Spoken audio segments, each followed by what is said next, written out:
কাঁটা যতই ঘুরছে ততই ঘনিয়ে আসছে হামজা চৌধুরীর বাংলাদেশের হয়ে মাঠে নামার সময়। আর মাত্র কিছু সময় পরই লাল সবুজের জার্সিতে শিলংয়ে ভারতের বিপক্ষে ম্যাচ দিয়ে অভিষেক হতে যাচ্ছে ইংলিশ চ্যাম্পিয়নশিপের শেফিল্ড ইউনাইটেডের হয়ে খেলা এই ফুটবলারের।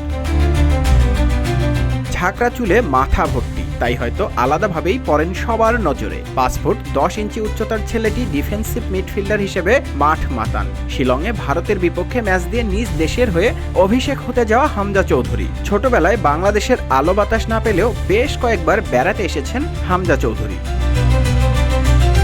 2022 সালের অক্টোবর সেবারই প্রথম লাল সবুজের জার্সিতে খেলার আগ্রহের কথা জানিয়েছিলেন হামজা দেওয়ান চৌধুরী। এরপর কেটে গেছে 3 বছর।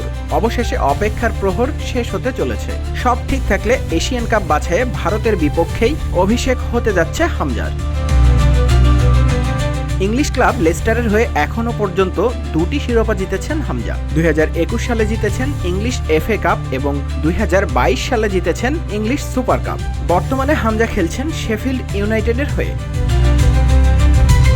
নিউজ ডেস্ক, রূপালী বাংলাদেশ।